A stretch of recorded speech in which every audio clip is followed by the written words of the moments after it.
Hello YouTube Clutch fans, friends, etc. Welcome to my Royce White report for March 3rd, 2013 on the game between the Rio Grande Vipers and the Santa Cruz Warriors. The Vipers get blown out and beaten down by the Warriors, losing 112 to 130. The stories of this game, it was a terrible loss, number one, first and foremost. And yeah, terrible game. The lack of big men on the Vipers is getting to be a very apparent issue that needs addressing. Royce White started at center. I've said in every video Royce White is not a center and can easily be exposed for his lack of being able to play a center. Against the Texas Legends, he struggled against Melvin Ely, who is a stocky power forward, not even a center. And in this series, in both games, he struggled against what's his name? I'm sorry, I can't.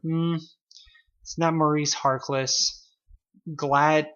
There's a center. There's Hilton Armstrong, and then there's a second center on the Santa Cruz Warriors. He struggles more against Hilton Armstrong, which he has in both games, and then in this second game he struggled against Gladness as well as the other center's last name. He can't play center, and in this game the coach, he starts out by going small with Royce White at the center. Glenn Rice, who is 6'7", and Tyler Honeycutt, who's 6'9", are the next biggest guys on the court. Royce White is taken out occasionally, not even only when he's in foul trouble, but sometimes just because the coach wants to tinker with the lineup. And during those stretches, Tyler Honeycutt or Glenn Rice is put at center. If you look at that decision on paper, it seems like a mistake. I just said Glenn Rice. He's a strong guy at 6'7", but he's no power forward. And Tyler Honeycutt is more of a small forward than a power forward at the NBA level. I don't see him playing power forward. He was active on the Sacramento Kings. I'm not sure where they played him, but I'm just by watching his game, I'm going to assume it was small forward. Anyway, they have him at center, or Nick Nurse, who's the coach for the Vipers, has him at center, and they got whooped for that reason. The opposing team had 24 offensive rebounds compared to 31 defensive rebounds. The Rio Grande Vipers had 16 offensive rebounds compared to 28 defensive rebounds. Two things to note in that statistic. One, 16, I'm pretty sure, is high for offensive rebounds in a game. Hassan Whiteside had 5. Tyler Honeycutt, who I just want to, from the beginning, commend. Him and Andrew Goodlock, but him especially because he's a new guy, he played a great game. If I could award him Winnebagos, which is how I rate Royce White, he would get 4.3 Winnebagos for this game. And it was a terrible loss. So to get 4.3 Winnebagos out of 5 in a blowout is great for him. So anyway, he played center. He couldn't handle the offensive rebounds. So you have 16 offensive rebounds, 28 defensive rebounds for the Vipers. The first thing I wanted you to note was the 16 being a high number. I don't know if that's just because of the D-League or maybe they were getting a lot of offensive rebounds. Hassan Whiteside always has a few. The second thing I want you to note is the big difference in the number, 16 to 28. That's what you should expect that going into an NBA, any basketball game. There's going to be a lot more defensive rebounds, a lot more than offensive rebounds. Now looking at the Warriors' rebound stats, 24 offensive rebounds compared to 31. That's a huge advantage on the rebound on the boards. What that means, a defensive rebound essentially ends an offensive play. Let's say team 1 shoots, team 2 catches the ball off the rim. That's a defensive rebound. The ball is going the other way. Every offensive rebound means that once that a player caught his own rebound or a rebound for his team, and the play got to continue. Oftentimes, it won't result in another offensive set. You won't get to, you have 24 seconds on the play clock once you get an offensive rebound, but it won't always result in them bringing out the ball. A lot of times the ball will go right back up, and there will be some plays where there will be 3 or 4 offensive rebounds on one little 10-second trying to get the ball in the basket stretch. But 24 offensive rebounds compared to 31 defensive rebounds tells the story of the game right there. The Vipers get beat up by big men on the other team, and I do not know why Nick Nurse likes to go small. I guess because of his personnel, he can't avoid starting Royce White at the center. But then he goes even smaller. He puts Tyler Honeycutt at center, and you see the results immediately. Not only does the other team go inside and score, get fouled often, but there's offensive rebounds out the wazoo. And Nick Nurse goes small anyway. He brings in Hassan Whiteside. But Whiteside played 14 minutes this game, and it wasn't like they didn't need him. There were times when he went in and was not effective, as big as he is. But God, they should not be going small. I mean, clearly 24 offensive rebounds. There was a mistake in the personnel. And there was also the play deteriorated late in the game. And there were a lot of offensive rebounds in the third quarter. It was just a very bad quarter for rebounding for the Vipers. But I don't know. That's a huge story about this game, and I hope, and it seems like it's going to be one for the rest of the season. The Vipers can't rebound very well. Poor bench play, something else I want to talk about. When the starters came out of this game, it was very apparent the Vipers struggled. And I liked Nick Nurse doing this. What he tried to do was, when near the end of there was a period in the second quarter, like in the middle of the second quarter, after the quarter had started, and this period ended before the quarter ended, where he put in a lot of his bench personnel. And then at the end of the third quarter, the last maybe 8 minutes or 7 minutes of the third quarter, he rested his starters. He knew that his starters were his bread and butter. There was no way he was winning this game without his starters putting together a stretch of scoring, and because they were down somewhere between 25 to 10 points for all of this game, and he was strategically planning when he wanted his bursts of scoring to happen. Unfortunately, the bench could never hold the score at whatever it was when the starters came out. They were bad. I've watched 5 games, and it's not often I see the bench impress, with the exception of Hassan Whiteside, who has a very Jekyll and Hyde sort of game to him. He'll make a great play and then a bad play. JaVale McGee's another player like that. I can quickly go down the list. There's, I don't know, Tobias Harris. Every announcer likes to talk about how he was on the Heat for their championship. He didn't play very well. Kyle Fogg, who's supposed to be a shooter, went 1 for 5 from 3, made all 5 of his free throws. That's good, but I've yet to see him shoot over 50%, I want to say. And maybe he has shot over 50% on not many shots, but I've yet to see him make a mark on the game. There was one game where it was one of the early ones I watched with the Vipers where I said, hey, this Kyle Fogg guy is pretty good. And he hasn't done anything since, and he wasn't even that impressive in that game. Malik Waynes, I'm going to talk about him later briefly. I'll just talk about him now. He got frustrated and started taking the ball to the rack by himself and made some dumb plays. He made dumb fouls, rushed people. He scored a few times. He did take it to the bucket a lot, which resulted in a lot of free throws, and he made 8 for 8 from the line. So that's good for him. Terrell Murray, I don't even remember this guy touching the court. He played for 9 minutes. And Will Witherspoon, who was actually drafted by the Rockets. Not all players that play in the D-League are drafted by the team that the D-League team is affiliated with. But Witherspoon was. He played 1 minute. I don't even remember him touching the court. So it was a very weak bench performance. I have a note here that I want to commend Tyler Honeycutt. I already did. He was 9 for 16, 2 of 5 from 3. I'm going to talk more about him in his highlights, but let me just briefly say that while the team fell apart, Tyler Honeycutt was calm, collected, and supportive. So that's essential to have on the team, and I'm really glad that they're going to have him going forward. Hopefully he doesn't get called up, because if he does, I don't know what's going to happen to this team. Another thing I want to talk about, lack of ball movement in stretches. The Texas Legends blew the Vipers out a few games ago, and you saw the same thing. They can't stick together when they get down. It turns into players taking turns going one-on-one, being like, I'm going to score. I'm putting the team on my back, though, and it doesn't work.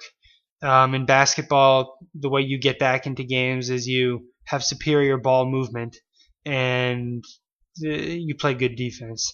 You can't, for any sustained stretch. It happens sometimes, but usually naturally and not artificially, meaning that a player will make a shot through the offense, get hot, make another one, and then you have a sort of natural hot streak going for a player. It's hard to artificially create those hot streaks for players, and sometimes it happens. Players like Kobe can do it.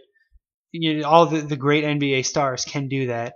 These guys, it more often results in turnovers.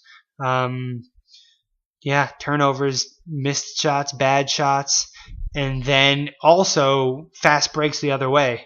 And that happened a bunch in this game, more than in the blowout to the Legends, and that was terrible to see. Last thing I want to say was techs. This team continues to have an issue with techs. Nick Nurse, I think, has got a tech in the last 3 games. Maybe he didn't get one last game, but the coach is getting techs. Royce White got 2 technicals in this game, forcing him to be ejected in the 4th quarter when the game was already. It was bad when Royce White got ejected. But Royce White also got ejected from a game before, so I want to see him stop getting techs. And then players, let's see. Was it Whiteside who got a tech this game? I don't know. Whiteside's gotten a tech recently. I can just scroll down on the box score. Technicals. Tobias Harris, Nurse, Rice, White, and the fifth technical foul had White get ejected. So this was a bad game on all fronts, and this is kind of a bad game that I hope they put behind them, because if this lingers, it's going to be a problem for this team. At this point, I'm going to go into highlights. The way I usually do this is I talk about D-League players who sort of showcase their talents on this night, because guys who are fans of the NBA don't usually have time to watch the D-League, and that's really what I want to contribute with this. I know, not everyone has the time for it, and I do, and I like watching this game. I like watching Royce White specifically. I'm really pulling for this guy to put it together and make a career in the NBA. So I'm going to talk about, just to give you a better idea of who's who in the D-League, players who sort of shined in this game. And last time I didn't give Goodlock his proper respect. He scored 33, which was the most any players ever scored against any players scored against the Warriors this season. And so but his plays didn't really stick out to me. He was 7 for 9 from 3, and they were not closing out on him as a shooter. So I was sort of, I could have just put replays of 7 threes going in, but I didn't put anything in about him. Today, not only was he more impressive, making more contested shots and really showing off his floater game, which it was cool to watch, but I owe him this. So I'm going to talk about Goodlock. I'm going to talk about Taylor Griffin, who I figured out was the brother of Blake Griffin. At first, this guy comes into the game off the bench, and I was like, who is this fake Blake Griffin looking man? And then I saw the name on the back of his jersey, and I realized, hey, Blake, I think he has a brother that plays basketball, and that is Taylor Griffin. He was player of the game. I'm going to give him some highlights. Stefan Hanna, who put up 0 points in the previous game, really impressed in this game, so I'm going to talk about him. And then Royce White, of course. Royce White will come after. Okay, so first play of the game, you immediately see that the Warriors take the ball at Royce White. The center is trying to get Royce White into foul trouble, and we know that Royce White is prone to foul trouble. The Vipers respond well in going right back at Hilton Armstrong with Royce White. The best way to tire out a player that's going at you is to go right back at him so that he doesn't get a chance to rest. Now, Royce misses this shot, but I'm okay with the shot. Good luck, and it almost bounced in. You see right here, 10 minutes in, Royce gets his first foul. We see this every game, and it was concerning. It didn't end up that it was a big problem, but it still works that players go at Royce White in the beginning of the games. Now here you see the one of the a great way to start off the game. Gets the 15. Armstrong the slips. ball Nice movement pass from Honeycutt to through the Rice, center of who the gets two defense defenders. is good to see, and this is the power that Royce White has as a point forward. The defense comes in. You see two guys come in. One guy falls over. Pump fake. Good job by Glenn Rice. I think he might have traveled, but that's a good finish. Good ball movement. Penetration out to I put that Leslie in so you for could see three. Royce Not White's enough on box it. out. White gets the board.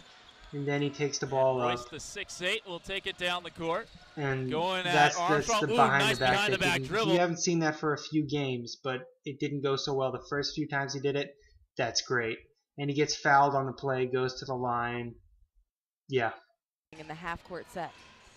Down low, Armstrong going that's Royce right White's out wide. Second foul, 8:22, meaning that he's now officially in foul trouble. He has 2 fouls in the first 4 minutes of the game. So we're a few minutes into the first quarter. There's a bucket for Royce White. Instead kicks it out. Taylor On Griffin this in open play, three. That's way short. that's Armstrong's Royce there for White's the rebound. second Gets foul. up, Actually, I kicks made it a out. mistake. Taylor Griffin in open three. That's So way short. there it is. He's Armstrong's now there for the sort of in rebound. foul Gets trouble. foul. 5 minutes left, and he has 2 fouls. Here, I put this in because I've questioned Royce White's ability or willingness to get rebounds, but you see right there a nice swim move around Hilton Armstrong. Looks like a defensive end, and unfortunately it goes in, but I like the effort from Royce White on that play. Now in the past, I've questioned Royce White's ability to stop people trying to dunk at the rack. Now this goes in anyway. Part of this play, part of the importance of this play is that Royce White doesn't get back in rebounding position, but he does stop the dunkers, so a little bit of good with bad that results in a bucket. Here you're going to see another one of Royce White's first shots of the game. Bricks it. It looked good. Didn't end up going in. Royce White actually has not hit a jumper as far as I've watched him. Threes, mid-range. All he's hit is lay-ins, but I want him to keep shooting those. That's a good shot. Now this is some of the bad you're going to get with the good that is Royce White. Looks like a nice move at first take, but you see there, grabs the ball 1, 2, 3. That's a travel. It's close to me, but it looks like that was his first step. 2, 3. I think he just took an extra step.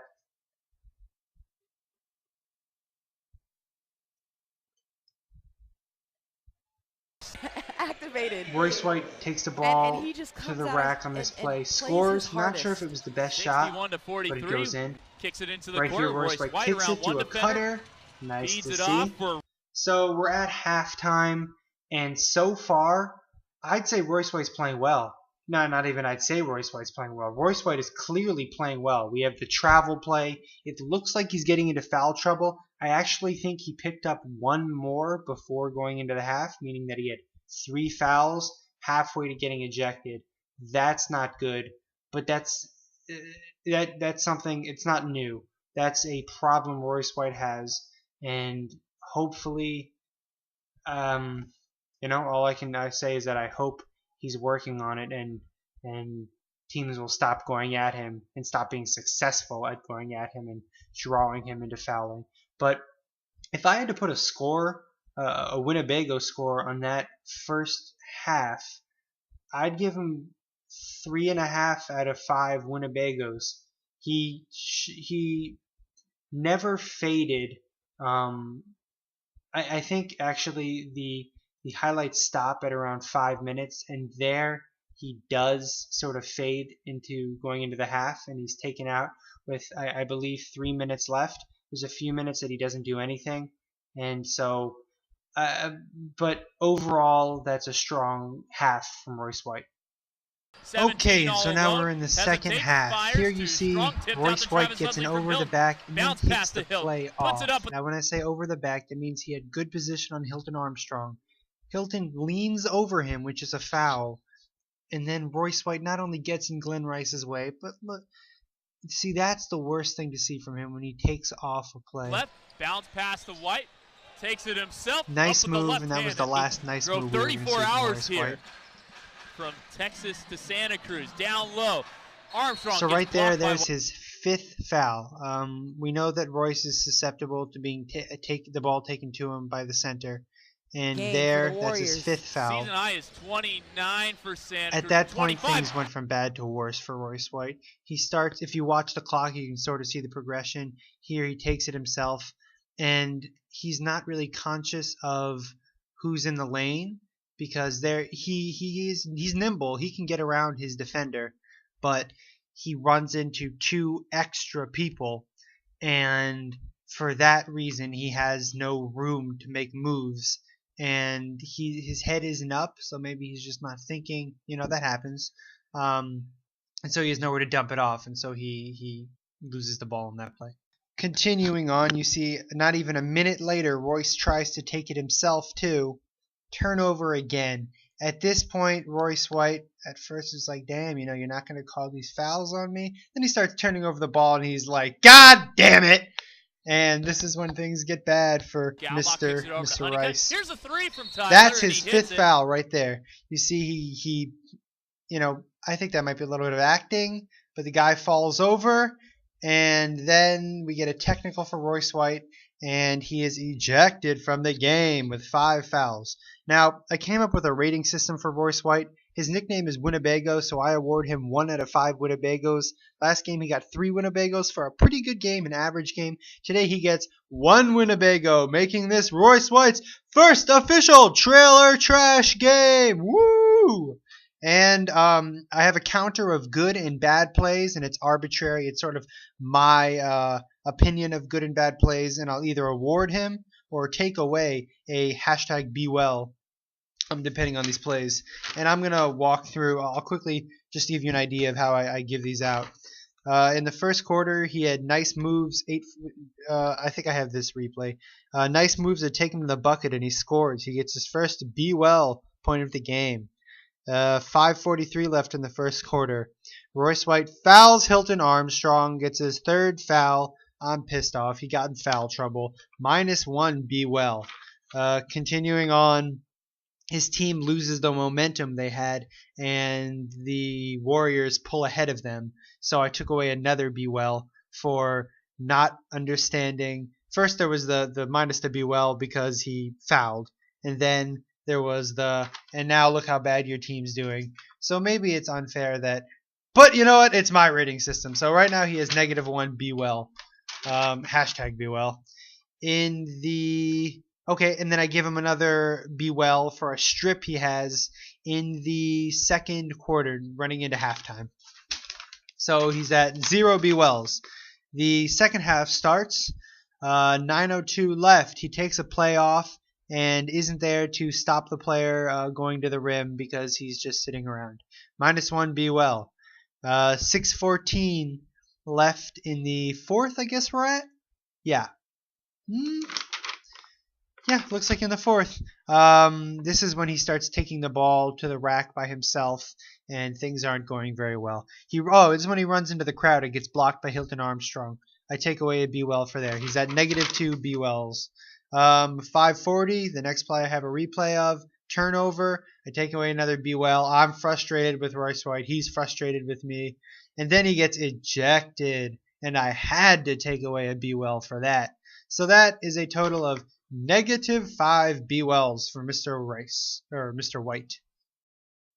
Now this video has taken me a while to make. My last video editing software actually stopped working, and I have my 4th Royce White report on the game they actually blow out the Warriors in, and I can't get it up on the internet. And then this video I was halfway through making when I realized it wasn't going to work as well, and I bought Power Director 11. It's a different software for making these videos, and so this video is a little different. I'm just learning how to use this software, and this video is coming out late for that reason. I don't even know if I'm going to get report number 4 out. I hope that was the best report I had using Windows Live Media Maker, and I hope I can get that out, but I don't know. It took me a while to make this video, so I've gotten over my anger of Royce White. And looking back, it wasn't such a terrible game. Originally, I gave him half a Winnebago, and I upgraded it to 1. I didn't penalize him as much for his being ejected. He had 3 fouls in the first quarter, and I mean, he had 5. The game was over, and he was just talking back. No, he had 4 actual personal fouls. He had a tech earlier in the game, which the announcers didn't even say was him. They were like, "Someone got a tech," and I was like, "You're the announcers. You need to tell me who got the tech," because it was during a timeout. And so this was the second tech. I don't know. I wish he'd shut his mouth, but without context, it's hard for me to say much about that. But anyway, let me talk about the other players, because there were other players on the court, believe it or not.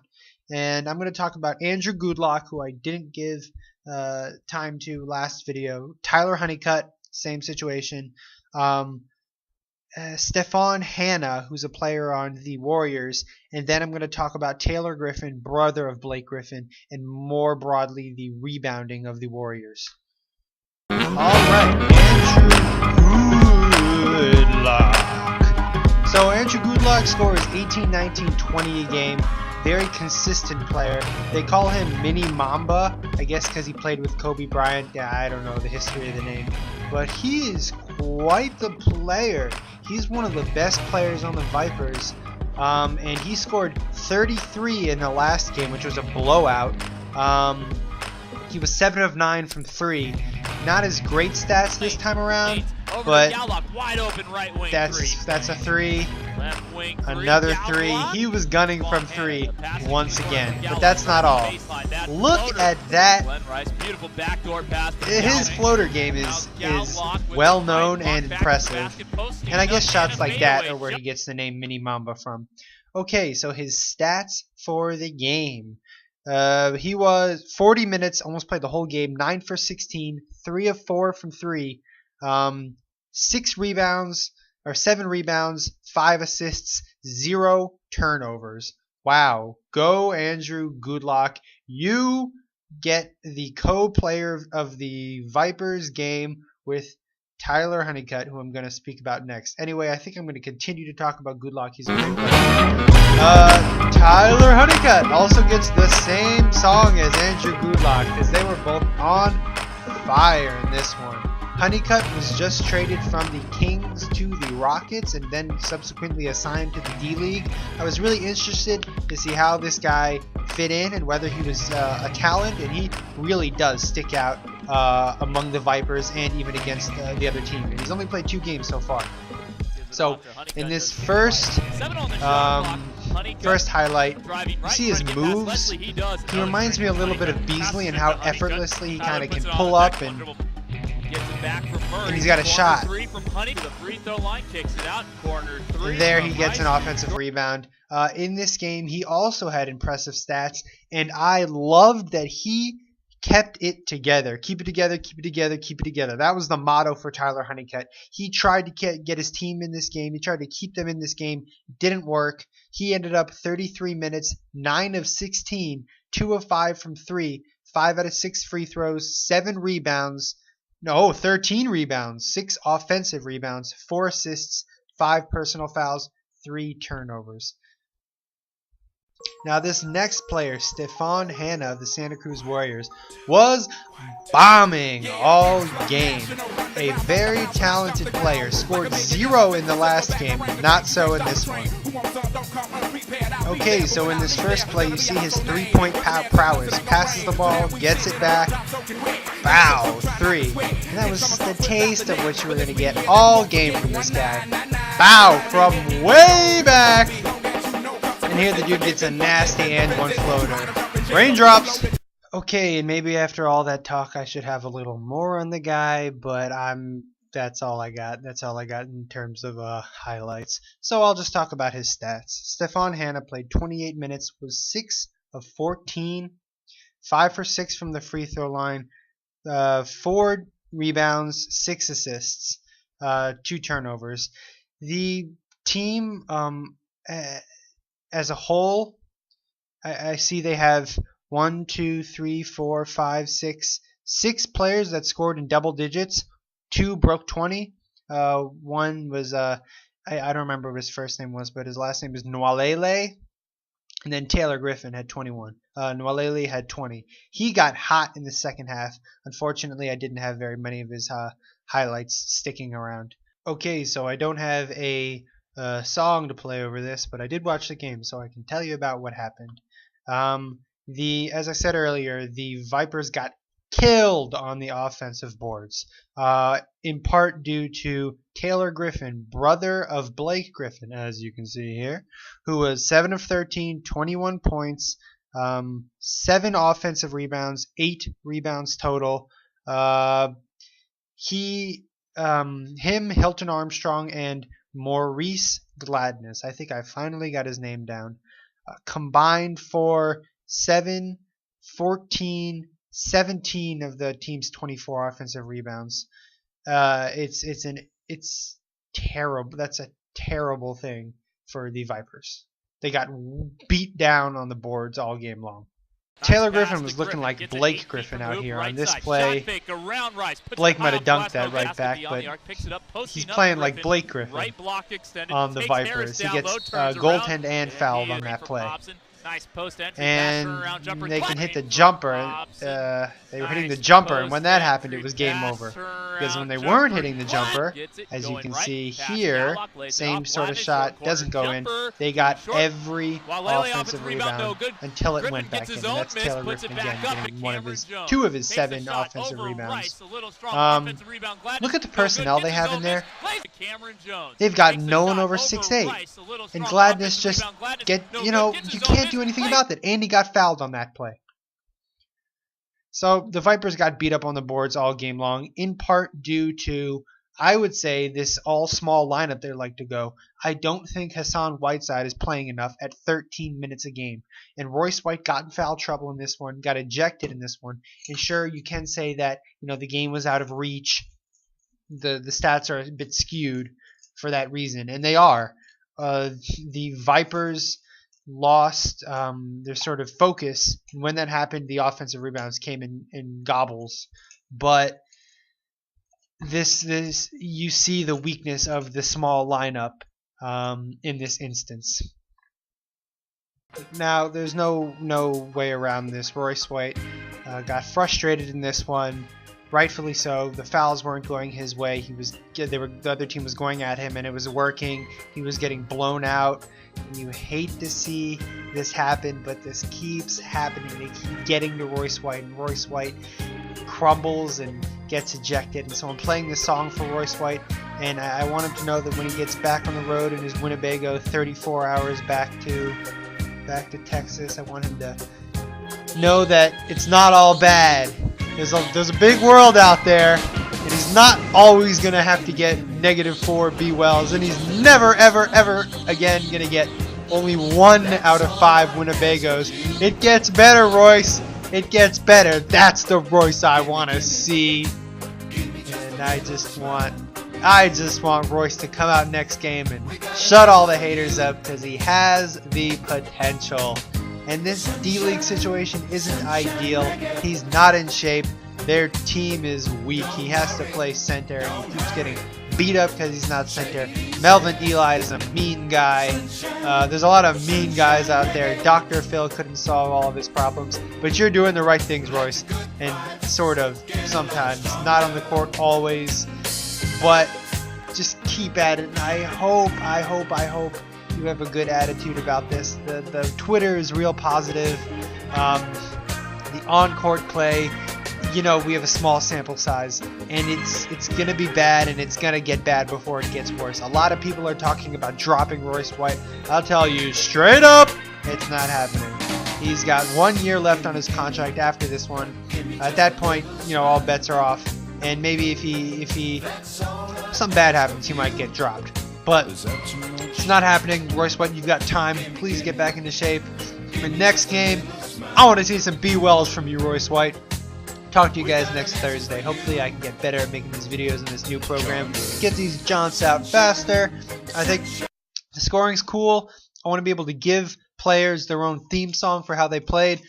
I'm going to start doing more research into players before the game, so it doesn't take me 2 games to figure out who's who.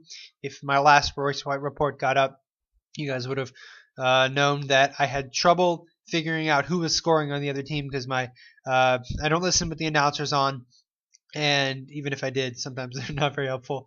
But So sometimes I see players score and I'm not sure who's scoring. It's hard for me to keep track of who's doing what. I'm going to look into players before the game so I can do better on these reports. Thanks for listening. Peace out. Be well.